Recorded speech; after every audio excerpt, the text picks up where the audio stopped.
Friends, welcome to physics ज्ञान गुरु YouTube channel. आज हम लोग क्लास 10 फिजिक्स में लाइट चैप्टर का सेकेंड पार्ट का वीडियो लेकर के आए हैं। ठीक, यदि आपने फर्स्ट पार्ट को नहीं देखा है तो उसका लिंक डिस्क्रिप्शन लिस्ट में है, कृपया जाकर उसको चेक करें और उसको देखें ताकि आपको ये पूरा वीडियो समझ में आए। तो हमने लास्ट वीडियो में प्रकाश के प्रवर्तन तक पढ़ा था। यहां से हम शुरू करने वाले हैं प्रकाश के प्रवर्तन के नियम से। ठीक है, तो सबसे पहले प्रकाश का प्रवर्तन क्या था, तो हमने पहले पढ़ा था कि जब कोई प्रकाश किरण किसी चिकने या चमकीले सतह से टकराती है तो उसका टकराकर वापस लौटना प्रकाश का परावर्तन कहलाता है। ठीक है, प्रकाश के परावर्तन के नियम कितने होते हैं, तो दो होते हैं। प्रकाश के परावर्तन के कितने नियम होते हैं, दो। पहला नियम बोलता है आपतित किरण, परावर्तित किरण तथा अभिलंब तीनों एक ही तल में होते हैं। तीनों कहां होंगे, एक ही तल में होंगे। ठीक, दूसरा नियम बोलता है आपतन कोण का मान परावर्तन कोण के बराबर होता है। अर्थात हम क्या कह सकते हैं, अर्थात कोण I इक्वल टू कोण R। ठीक है, यानी angle of incidence equal to angle of reflection. ठीक, तो आप इसको नोट कर सकते हो, फिर इसके बाद हम लोग आगे पढ़ेंगे। तो चलिए इसके बाद हम लोग देखते हैं दर्पण, यानी कि मिरर। ठीक, तो दर्पण क्या है, तो ऐसा अपारदर्शी सतह जो प्रकाश के परावर्तन का उत्तरदायी होता है। मतलब ऐसा अपारदर्शी सतह जिससे प्रकाश का क्या होता है, परावर्तन होता है, उसको हम क्या कहेंगे, दर्पण कहेंगे। ठीक, दर्पण क्या है, तो ऐसा अपारदर्शी सतह जो प्रकाश के परावर्तन का उत्तरदायी होता है यानी कारण होता है, उसी को हम क्या कहेंगे, दर्पण। अब देखिए दर्पण होते हैं मुख्यतः हम पढ़ेंगे दो प्रकार के। कितने प्रकार के, दो प्रकार के। एक समतल दर्पण, दूसरा पढ़ेंगे गोलीय दर्पण। गोलीय दर्पण, ठीक है। देखिए एक तीसरा पैराबोलिक भी होता है, लेकिन हम केवल कितने पढ़ेंगे, दो पढ़ेंगे, समतल दर्पण और गोलीय दर्पण। ठीक है, परवलयाकार दर्पण के बारे में हम लोग नहीं पढ़ने वाले हैं, केवल दो दर्पण के बारे में पढ़ेंगे, समतल दर्पण और गोलीय दर्पण। अब सुनिए समतल दर्पण कौन सा है। समतल दर्पण कौन सा दर्पण है, तो ऐसा दर्पण जिसका परावर्तक पृष्ठ समतल होता है। ऐसा दर्पण जिसका परावर्तक पृष्ठ क्या होता है, समतल होता है। देखिए परावर्तक पृष्ठ यदि आपको समझ में ना आया हो तो लास्ट वाले वीडियो में, जिसका लिंक डिस्क्रिप्शन में मैंने दे रखा है, उसको आप चेक करो, पता चल जाएगा समतल दर्पण या गोलीय दर्पण का परावर्तक पृष्ठ क्या है। तो समतल दर्पण क्या है, ऐसा दर्पण जिसका परावर्तक पृष्ठ क्या हो, समतल हो। जैसे देख लीजिए समतल दर्पण है हमारा। ठीक, ये वाला हिस्सा इसका क्या है, परावर्तक पृष्ठ। ठीक, तो इसका परावर्तक पृष्ठ कैसा होगा, समतल होगा। समतल दर्पण का परावर्तक पृष्ठ कैसा होगा, समतल। तो ऐसा दर्पण जिसका परावर्तक पृष्ठ समतल होता है उसको हम क्या कहते हैं, समतल दर्पण। अब है गोलीय दर्पण। गोलीय दर्पण, गोलीय दर्पण क्या है, तो ऐसा दर्पण जिसका परावर्तक पृष्ठ कैसा होता है, गोलीय होता है। ऐसा दर्पण जिसका परावर्तक पृष्ठ क्या होता है, गोलीय होता है। या इसका एक और डेफिनेशन हम लोग बोलते हैं कि गोलीय दर्पण जिस गोले का भाग होता है, गोलीय दर्पण किसी खोखले गोलाकार दर्पण का भाग होता है। गोलीय दर्पण क्या होता है, किसी खोखले गोलाकार दर्पण का भाग होता है।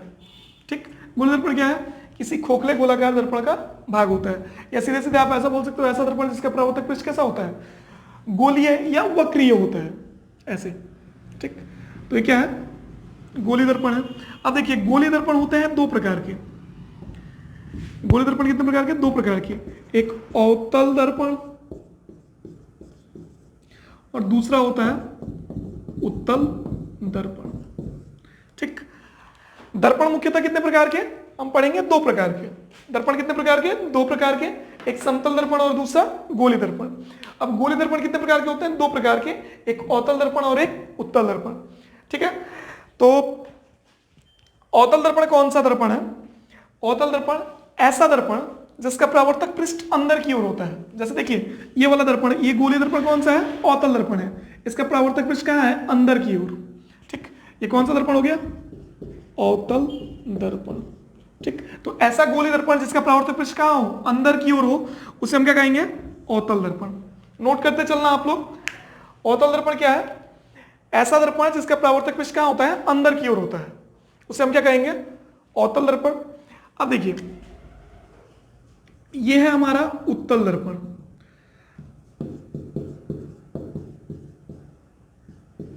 तो उत्तल दर्पण क्या है? ऐसा दर्पण जिसका परावर्तक पृष्ठ कहां होता है? बाहर की ओर होता है। ऐसा दर्पण जिसका परावर्तक पृष्ठ कहां हो? बाहर की ओर हो, तो उसे हम क्या कहेंगे? उत्तल दर्पण कहेंगे। ठीक है, इन दोनों में अंतर क्या है? इसमें पॉलिश कहां है? बाहर की ओर। इसमें पॉलिश कहां है? अंदर की ओर। ठीक, तो आई होप आपको समझ में आया होगा। चलिए फिर इसके बाद हम लोग प्रतिबिंब वगैरह समझते हैं।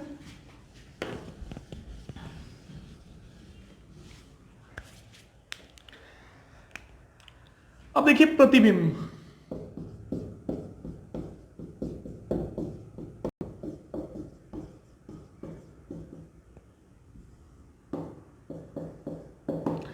तो प्रतिबिंब क्या है? देखिए,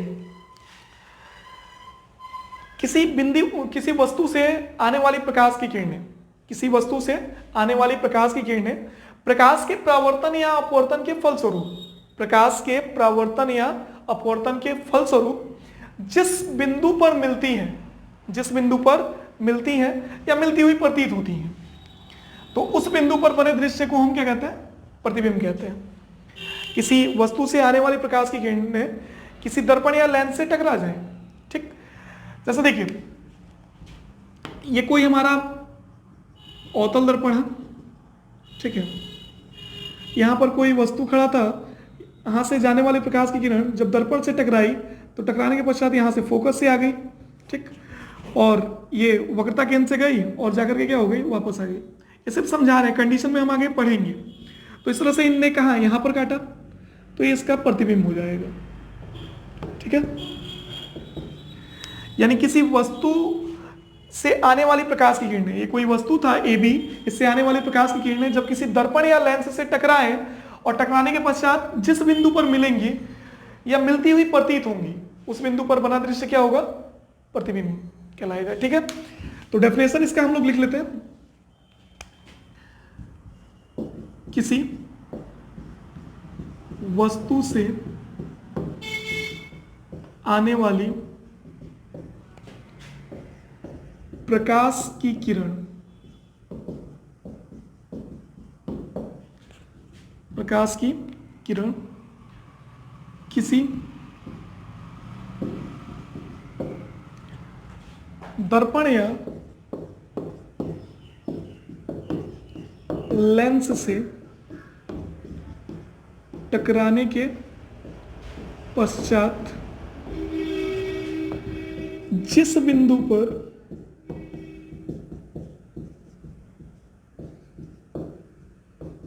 मिलती हैं या मिलती हुई प्रतीत होती हैं,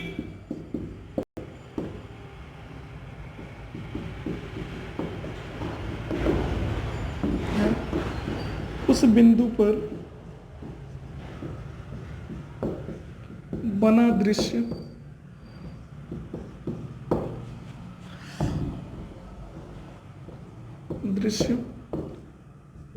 प्रतिबिंब कहलाता है।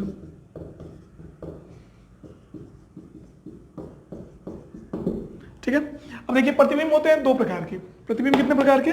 दो प्रकार के प्रतिबिंब होंगे, दो प्रकार के। एक होगा वास्तविक प्रतिबिंब,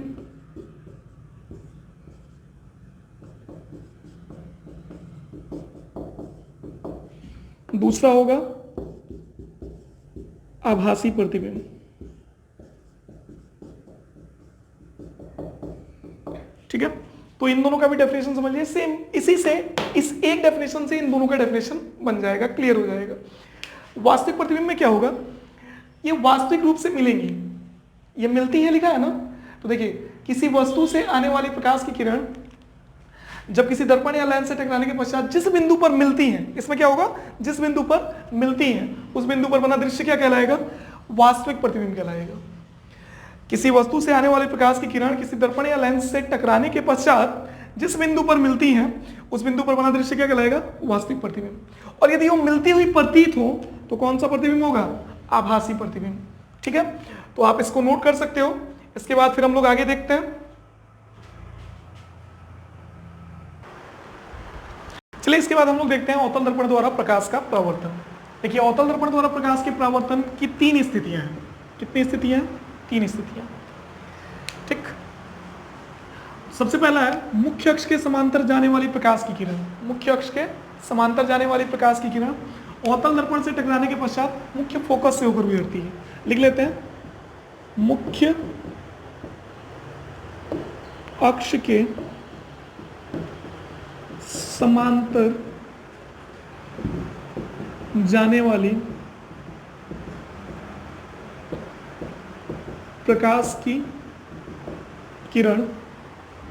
वाली प्रकाश की किरण अवतल दर्पण से टकराने के पश्चात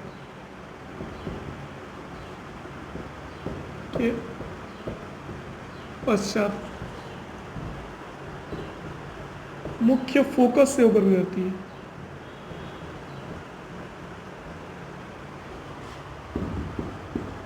से होकर गुजरती है। ठीक है, पहला क्या था? मुख्य अक्ष के समांतर जाने वाली प्रकाश की किरण कहां से गुजरती है? मुख्य अक्ष के समांतर जाने वाली प्रकाश की किरण मुख्य फोकस से होकर गुजरती है। ठीक, तीनों लिख लेते हैं, फिर तीनों का फिगर देख लेंगे। दूसरा है मुख्य फोकस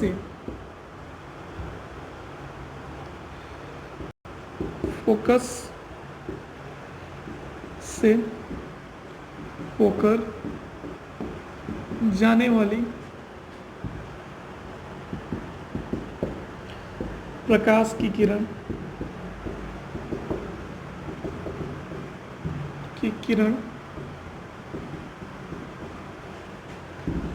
अवतल दर्पण से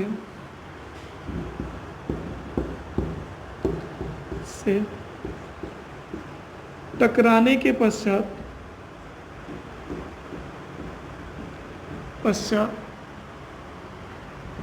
मुख्य अक्ष के समांतर हो जाती है। समांतर हो जाती है। ठीक है, तीसरा है, देखिए ये 3 कंडीशन बहुत ज्यादा जरूरी है। यदि प्रतिबिंब पढ़ना है, प्रतिबिंब कैसे बनते हैं कंडीशन के बारे में, तो ये 3 चीजें पढ़ना बहुत जरूरी है। 3 चीजें मुझबानी याद होनी चाहिए। ठीक, अब देखिए वक्रता केंद्र से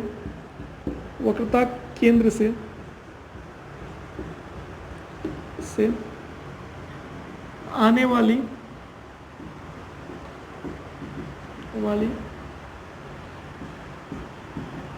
प्रकाश की किरण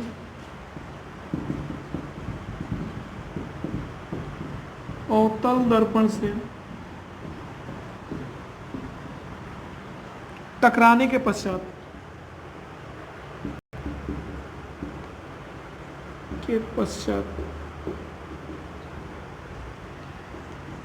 अपने ही मार्ग में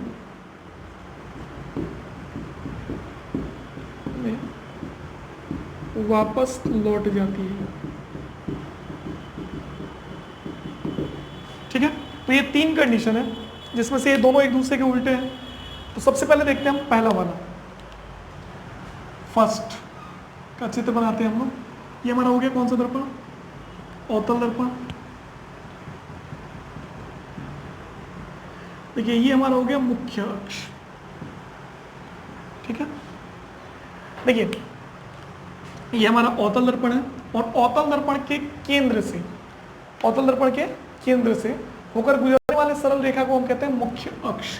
इसको कहते हैं मुख्य अक्ष। ठीक है, तो मुख्य अक्ष के समांतर, इस अक्ष के समांतर जाने वाली प्रकाश की किरण, पहले वाले में क्या बोला है? मुख्य अक्ष के समांतर जाने वाली प्रकाश की किरण। जैसे एक किरण ऐसे जा रही है समांतर और अवतल दर्पण से टकराने के पश्चात जहां से गुजरेगी उसको कहते हैं मुख्य फोकस। ये बिंदु क्या है हमारा? मुख्य फोकस। ठीक है, तो मुख्य अक्ष के समांतर जाने वाली प्रकाश की किरण कहां से गुजरती है? मुख्य फोकस से होकर गुजरती है। ये आपका पहला हो गया। ठीक, अब दूसरा देखिए, ये याद होना चाहिए आप लोग को। दूसरा देखिए, ये हमारा फिर क्या हो गया? अवतल दर्पण हो गया। ये हमारा मुख्य अक्ष हो गया। अब देखिए फोकस से होकर जाने वाले प्रकाश, ये फोकस हो गया हमारा, फोकस से होकर जाने वाले प्रकाश की किरण क्या हो जाती है, मुख्य अक्ष के समांतर हो जाती है। आ रहा बात समझ में? देखिए कितना आसान है, फोकस से जाएगी तो क्या हो जाएगी, मुख्य अक्ष के समांतर, और मुख्य अक्ष के समांतर जाएगी तो कहां से गुजरेगी, फोकस से होकर गुजरेगी। ठीक, अब देखिए तीसरा, वक्रता केंद्र। क्या चीज, वक्रता केंद्र। तो वक्रता केंद्र पर, वक्रता केंद्र से होकर आनी चाहिए प्रकाश की किरण, तो ये हमारा हो गया अवतल दर्पण, यह है मुख्य फोकस, और इसकी दुगुनी दूरी पर यह क्या हो गया, वक्रता केंद्र। तो वक्रता केंद्र से होकर आने वाले प्रकाश की किरण, वक्रता केंद्र से होकर आने वाले प्रकाश की किरण जैसे जाएगी टकरा करके वैसे ही वापस लौट जाएगी। ठीक है, तो ये 3 कंडीशन आप लोग को अवतल दर्पण द्वारा प्रकाश के परावर्तन की याद होनी चाहिए। इसको आप नोट कर सकते हो।